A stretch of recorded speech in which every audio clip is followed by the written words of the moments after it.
বন্ধুকে বাঁচাতে যখন ৯,০০০ ফিট নিচে চলে যেতে হয়, সেই জায়গা থেকে কেউ বেঁচে ফেরেনি। সে কি বাঁচাতে পেরেছিল? হ্যালো অডিয়েন্স, আজকে আপনাদেরকে এক্সপ্লেন করতে যাচ্ছি মালায়ালাম একটি অসাধারণ সুপারহিট সিনেমা, যার নাম মঞ্জু অমিল বয়েস। এটি একটি সত্য ঘটনার উপর মেক করা হয়েছিল। চলুন কথা না বেরিয়ে যাওয়া যাক আমাদের মূল ভিডিওতে। সিনেমার শুরুতে একটি ড্রাইভারকে দেখানো হয়, যে ড্রাইভার হোটেলে খাবার খাচ্ছিল। বিল পে করার সময় হোটেলের মালিক তাকে জিজ্ঞাসা করে, কি ভাই, আজকাল আপনাকে দেখাই যাচ্ছে না? ড্রাইভার বলে, কিছু না ভাই, কাজে অনেক বিজি হয়ে গিয়েছি। কথা বলতে বলতে হাত পরিষ্কার করার জন্য একটি সংবাদপত্রের টুকরো হাতে নেয়। এই খবরের কাগজের টুকরো দেখার পর ড্রাইভার হতভম্ব হয়ে যায় এবং হোটেলের লোককে বলা শুরু করে, ও ভাই, দেখেন তো এখানে কি লেখা আছে। পড়ার পরে হোটেলের লোকটি শকড হয়ে যায়। পরে ড্রাইভার দ্রুত বেলেনি চার্জে চলে আসে। দৃশ্যের পরিবর্তন হয়। সেকেন্ড দৃশ্যে প্রসাদ নামের একজন ড্রাইভার বন্ধুর বিয়েতে যায়। এই বিয়েতে আমরা মঞ্জুমিল বয়েসকে দেখতে পাই। আসলে মঞ্জুমিল একটি গ্রামের নাম, যাদের দলে মোট ১২ জন লোক ছিল। অন্য গ্রামের লোকেরা তাদেরকে মঞ্জুমিল বয়েস বলেই ডাকে। তারপর চালক প্রসাদ মঞ্জুমিল বয়েসের অন্যতম সদস্য সুদীপের সাথে দেখা হয়। মানে তারা দুজনেই স্কুল সময়ের সহপাঠী ছিল। কথা বলতে বলতে সুদীপ প্রসাদকে বলতে শুরু করে যে কদিন পর আমরা সফরে যাওয়ার পরিকল্পনা করছি। তাই প্রসাদ একটি কার্ড সুদীপকে দিয়ে দেয় আর যাওয়ার সময় বলে, যদি যাওয়ার সময় হয় আমাকে কল করো, যদি আমি ফ্রি থাকি তোমাদের নিয়ে ঘুরতে বের হবো। অন্যদিকে বিয়ে খুব ভালোভাবে চলছিল এবং বাইরে মঞ্জুমিল বয়স এবং অন্য একটি বয়সের লোকজনের মধ্যে ঝগড়া শুরু হয়। তা এক পর্যায়ে মারামারির দিকে চলে যায়। কিন্তু তখন কুট্টার নামে একজন লোক তাদের কাছে আসে। সে লড়াই থামাতে বলে এবং তার বদলে তারা দড়ি টান খেলতে বলে, যেমন রশি দুই দিক দিয়ে টানা। একদিকে মঞ্জুমিল বয়সের এবং অন্যদিকে অন্য গ্রামের লোকজন রশি টানতে শুরু করে। দুর্ভাগ্যবশত এই খেলায় মঞ্জুমিল বয়সের লোকজন হেরে যায়, যা দেখে কুট্টান অনেক রেখেছে। আসলে কুট্টান মঞ্জুমিল বয়সের একজন সদস্য। পরের দিন সমস্ত লোক তাদের পুরনো সভাস্থলে মিলিত হয় এবং আসলে তারা গোয়া যাওয়ার জন্য পরিকল্পনা করছিল। কিন্তু পরিকল্পনার সময় এমনটাই জানা যায় যে গোয়া যাওয়ার বাজেট তাদের কাছে নেই। তার জন্য গোয়া ট্রিপ ক্যান্সেল হয়ে যায়। অবশেষে তারা ভারকালা নামক একটি জায়গায় যাওয়ার পরিকল্পনা করে। তারপর সুদীপ প্রসাদকে একইভাবে কল করে এবং তাকে একটি তারিখ জানিয়ে বুকিং করে রাখে। ড্রাইভার প্রসাদ তাতে হ্যাঁ বলে দেয়। পরে কুট্টান জানতে পারে সুভাষ নামের একজন ঘুরতে যেতে মানা করছে, কারণ তার বাজেট প্রবলেম। এটা জানার পর কুট্টান সুভাষের কাছে যায় এবং সুভাষকে বুঝাতে থাকে। সুভাষকে বলে, আরে চলো, কোরাইকানাল তো কাছে, সুভাষ আসতে বল। সুভাষকে একটু রিকোয়েস্ট করতেই সুভাষ রাজি হয়ে যায়। আর এভাবেই ভ্রমণের দিন চলে আসে। যারা যারা আসতে মানা করছিল সমস্ত লোক চলে আসে এবং গাড়িতে বসে পড়ে। মানে মোট ১২ জনেই গাড়িতে চলে আসে। যাওয়ার পথে মাঝখানে পালানি নামে একটি গ্রামে তারা থেমে যায় এবং ওই গ্রামে বর্তমানে একটি ফেস্টিভ্যাল চলছে। তাই সেখানে গাড়ি দাঁড় করায় এবং কিছু কেনাকাটা শুরু করে। যেখানে উৎসব হয় সেখানে অবশ্যই ছোটখাটো একটি মেলা হবেই। তারা কেনাকাটার মধ্যেও একটি সিডির দোকানে যায় এবং দোকানদারের কাছে একটি ভালো গানের সিডি দিতে বলে। তারপর সিডির দোকানদার গুনা মুভির এক সিডিতে, যাতে কামাল হাসান অভিনয় করেছিল। তারা এই ধরনের গান শুনে শুনে আনন্দ করতে করতে কুরাইকানাল পৌঁছে যায়। এখানে আসার পর ১২ জন লোক দুর্দান্ত এনজয় করে। অনেক জায়গায় যায়, একে অপরের ফটো ক্লিক করে চিল করে ফিরে আসছিল। তখন তাদের গাড়িতে একটি গান চলছিল, যা কমল হাসানের অভিনয় করা। দৃশ্যত একটি গুহায় অভিনয় করা হয়েছিল। তখন একজন বলে ওঠে, আমরা তো এক জায়গায় যাওয়া হয় না, সবাইকে বলে যে যারা গুনা খেবির কথা বলছে সে আরো অনেক সুন্দর জায়গা, যা শুনে সবাই রাজি হয়ে যায়। তারপর অবশেষে গুনা কেবির দেখতে চলে আসে। ড্রাইভার প্রসাদ বলতে শুরু করে, আরে বন্ধুরা তোমরা যাও, আমি গাড়িতে কিছুক্ষণ বিশ্রাম নেব। তারপর তারা প্রসাদকে রেখে অন্য বন্ধুরা সবাই কেবের কাছে চলে আসে। সুদীপ দেখে গুহার কাছে যাওয়ার রাস্তা বিশাল এক গেট বসানো হয়েছে। তারপর সে বন্ধুদের বলে, আমি শেষবার এখানে এসেছিলাম, এখানে কোনো গেট ছিল না, ভিজিটররা ভিতরে যেতে পারতো। কিন্তু তারা এখন কেন বন্ধ করেছে তা আমি জানি না। তোমরা কি জানো? গুনা মুভির এই গান গুহার ভেতরে শুট করা হয়েছে, তাই গুহার নাম দেওয়া হয়েছে গুনা গুহা। এইভাবে সমস্ত বন্ধুরা একে অপরের সাথে কথা বলার সময় একজন বেরাবে লাফ দিয়ে পার হয়ে যায় এবং তার গুহার দিকে যেতে শুরু করে। আসলে গুহা একটি রেস্ট্রিক্টেড এরিয়া, কিন্তু তারা এসব না মেনেই গুহার ভেতরে যেতে শুরু করে এবং জায়গায় জায়গায় ঘুরতে শুরু করে। এটা অনেক বড় একটি গুহা। একটু ভিতরে আসার পর সবাই একটি বড় পাথরে তা কিছু নাম দেখতে পায়। অর্থাৎ এখানে কিছু মানুষ তাদের নিজ নিজ গ্রামের নাম লিখেছে, নিজ নিজ দলের নাম লিখেছে, কেউ আবার লিখেছে প্রেমিক প্রেমিকার নাম। এবং তারা ডিসাইড করে তারা তাদের দলের নাম লিখবে মঞ্জু মিল বয়স। অন্যদিকে কিছু বন্ধু একটি জায়গায় একটি কঙ্কাল খুঁজে পায় যেখানে একজন জানায় যে এটা বানরের কঙ্কাল। অন্যদিকে পাথরের নাম লেখা শেষ হলে তারা নামের সামনে একটি পিক তুলতে বলে। তখন সুভাষ দৌড় দিয়ে পাথরে উঠতেই যাবে, অর্থাৎ সে একটু এগিয়ে যায়, তখন একটি বড় গর্তেই পড়ে যায়। সব বন্ধু কিছুক্ষণের জন্য চুপ হয়ে থাকে, অর্থাৎ এখানকার সবাই অবাক হয়ে চেয়ে থাকে। আর তখন কুট্টান বলে, কি হলো, সুভাষ কোথায় গেল? একজন বলে, সুভাষ গর্তে পড়ে গিয়েছে। একটু এগিয়ে সে দেখে এই গর্তটি আসলে বিশাল গভীর। এই গর্তের উপর শুকনো পাতা পড়েছিল, যার কারণে সুভাষ এই গর্ত দেখতে পায়নি। যার উপর পা লাগতেই সে সরাসরি নিচে চলে গিয়েছে। সব বন্ধুরা একসাথে গর্তের দিকে মুখ করে সুভাষকে ডাকছে। তারপর হঠাৎ করে এই গর্তের ভিতর থেকে বাদুড় বের হতে থাকে। একই সময়ে বাইরে টুরিস্ট গাইড পর্যটকদের বলতে শুরু করেছে, এগুলাকে গুনা গুহা বলা হয়, এগুলা খুবই বিপজ্জনক গুহা। আর তখন এভাবে বাদুড় উঠতে দেখে সে শকড হয়ে যায়। নেক্সট সিনে আমরা সুভাষকে ডাকতে থাকি, কিন্তু সুভাষের পাশ থেকে কোনো শব্দ আসে না। ধীরে ধীরে তাদের ভেতর আতঙ্ক তৈরি হয়ে যায়। তারা ক্যামেরা দিয়ে ফটো ক্লিক করে, জুম করে দেখে কিছুই দেখা যায় না। ছবিতে শুধু ডার্ক ছাড়া কিছুই দেখা যাচ্ছে না।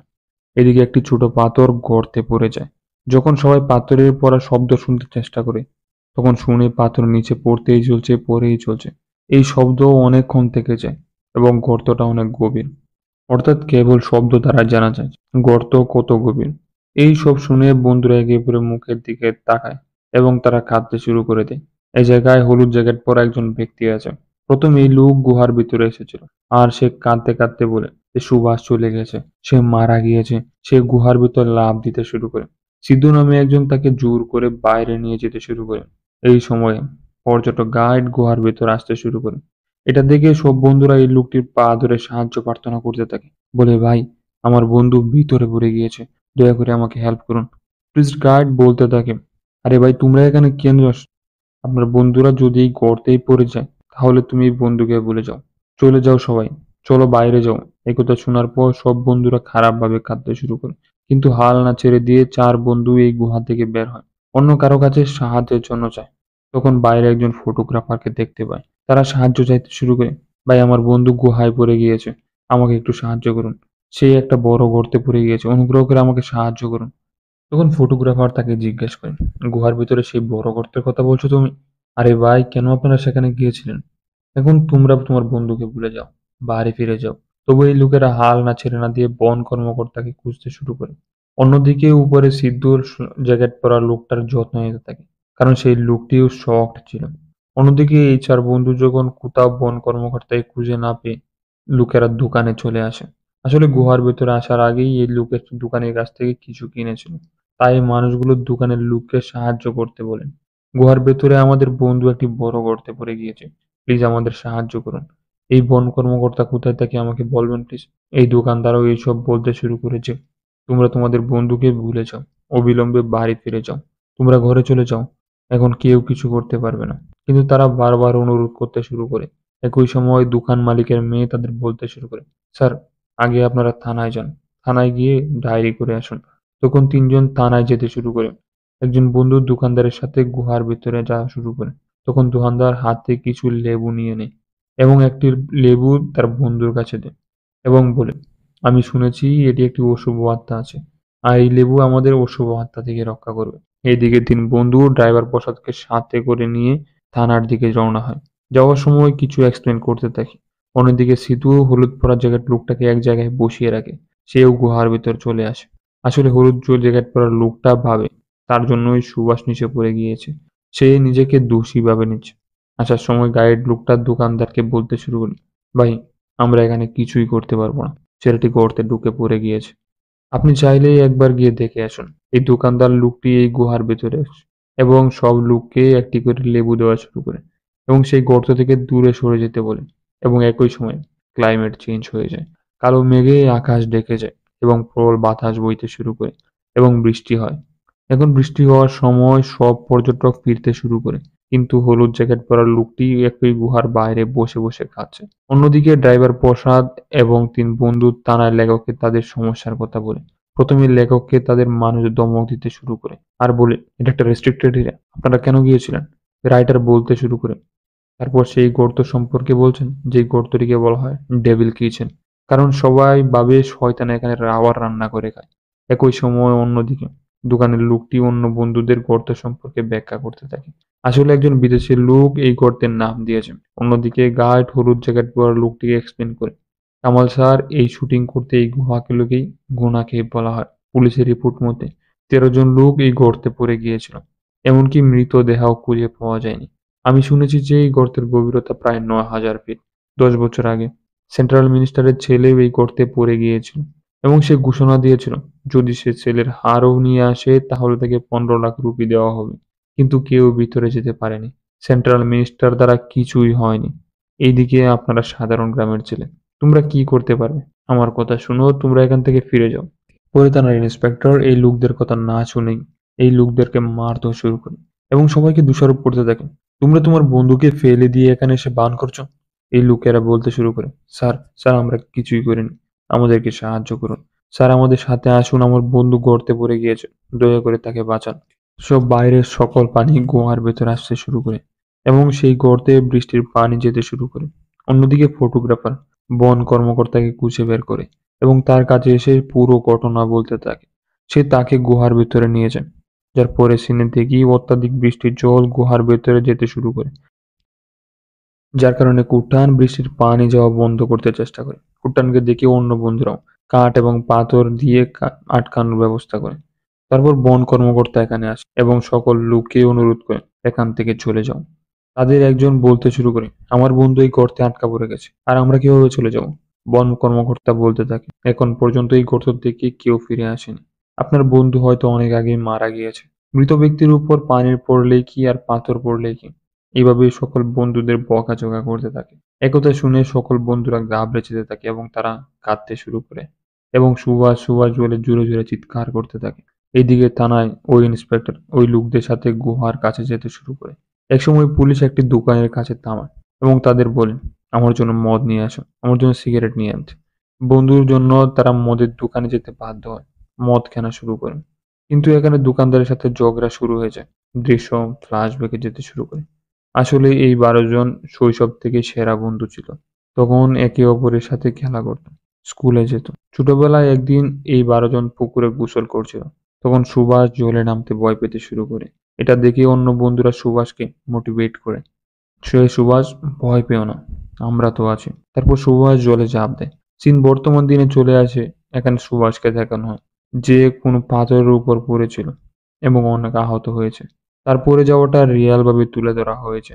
অন্যদিকে ইন্সপেক্টর গাড়িতেই মদ খাচ্ছে। ড্রাইভার প্রসাদকে বলতে শুরু করে, আরে ভাই, আস্তে চালাও, দেখো না আমার মদ পড়ে যাচ্ছে। প্রসাদ বলতে শুরু করেন, আমার বন্ধু কেইবে পড়ে আছে, দেরি হলে সে মারা যাবে। ইন্সপেক্টর বলতে শুরু করে যে আপনি দ্রুত গাড়ি চালান আর আস্তে গাড়ি চালান, আপনার বন্ধুকে কখনোই বাঁচাতে পারবেন না। স্টোরিতে আজ নাগাদ কেউ বেঁচে ফেরেনি। তারা একটি বড় দড়ি নিয়ে গুহার ভেতরে যেতে শুরু করে, কিন্তু এই ইন্সপেক্টর ধীরে ধীরে গুহার দিকে যেতে থাকে, যেন সেই জায়গা ভিজিট করতে এসেছে। অবশেষে ইন্সপেক্টর ওই গর্তের কাছে আসে এবং ওই গর্তকে দেখে বলতে থাকে, আরে তোমরা বন্ধু নিশ্চয়ই অনেক আগে মারা গেছে। সে প্রসাদকে বলে, চলো তাড়াতাড়ি গাড়ি বের করো, আমাকে পুলিশ স্টেশনে নামিয়ে দিয়ে আসুন। কিন্তু প্রসাদ প্রত্যাখ্যান করে। ইন্সপেক্টর প্রসাদকে থাপ্পড় মারে। আর তখন টুরিস্ট গাইড দোকানদার ইন্সপেক্টরকে বুঝাতে শুরু করে। তারপর ইন্সপেক্টর এই লোকদের হুমকি দিতে শুরু করে যে আপনাদেরকেও আমি এই মামলায় ফাঁসিয়ে দেব, এটি একটি হত্যা মামলা। দোকানদার বলে চেক না করে কিভাবে বলতে পারেন যে ছেলেটি অবশ্যই মারা গিয়েছে? আমরা যদি আমাদের গ্রামে আসা লোকদেরকে সাহায্য করি তাহলে সে তারা আসবে, যদি সাহায্য না করি তারা কিভাবে আমাদের গ্রামে আসবে? সুভাষের বন্ধুরাও এই গর্তের কাছে গিয়ে থাকে এবং সুভাষকে ডাকতে থাকে। আর কিছু সময় পড়ে যায়। কিছু সময় পর বৃষ্টি থেমে যায়। ইন্সপেক্টর সেও বসে থাকে। অবশেষে ইন্সপেক্টর তাদের বলতে শুরু করে, বারবার ডাকলে কিছুই হবে না। যদি তোমরা আমার সাথে থানায় না আসো আমি সুভাষের পরিবারকে কিভাবে জানাবো বলেন? কুট্টান বলে, আমার জন্য সুভাষ এখানে এসেছে, আমি তার ফ্যামিলিকে কি জবাব দেবো? তখন ইন্সপেক্টর বলে, এভাবে মরা তোমার বন্ধুর ভাগ্যে ছিল, এতে আমরা কি করতে পারি? বন্ধুরা জুড়ে জুড়ে কাঁদতে শুরু করে। এই গর্তের কাছে আসে এবং জুড়ে জুড়ে চিৎকার করে সুভাষ সুভাষ বলে ডাকতে থাকে। এরপর এই গর্তের ভিতর সুভাষকে দেখানো হয়। সে মারা যায়নি। বেচারা সুভাষ অনেক চেষ্টা করে এবং জুড়ে চিৎকার করে। সুভাষের কণ্ঠ শুনে উপরের বন্ধুরা অনেক খুশি হয় যে সুভাষ এখনো জীবিত। ইন্সপেক্টরও এই শব্দ ভালোভাবেই শুনতে পায় এবং তিনিও নিশ্চিত হন যে সুভাষ এখনো বেঁচে আছে। আর পুলিশ সদস্য অবিলম্বে ফায়ার সার্ভিসকে কল করে এবং উদ্ধারকারী অফিসারকে জিজ্ঞাসা করতে শুরু করে এই গুহার কোনো ম্যাপ আছে কিনা। ইন্সপেক্টর বলতে শুরু করে, আরে স্যার, আজ পর্যন্ত এই গুহার ভেতরে কোনো মানুষ ফিরে আসেনি, তাহলে গুহার ম্যাপ আসবে কিভাবে? সুভাষের বন্ধুরা খুব সক্রিয়ভাবে কাজ শুরু করে, অর্থাৎ তারা দড়ি, পাইপ ইত্যাদি আনতে শুরু করে এবং গর্তের ভিতরে একটি দড়ি পাঠায় এবং সুভাষকে ডাকতে শুরু করে, কিন্তু সুভাষের দিক থেকে কোনো সাড়া নেই। তারপর সিদ্ধু পুলিশ সদস্যকে বলতে শুরু করে, আরে স্যার, ভিতরে সুভাষ খুব খারাপভাবে জখম হয়ে আছে, সে দড়ি কিভাবে ধরবে?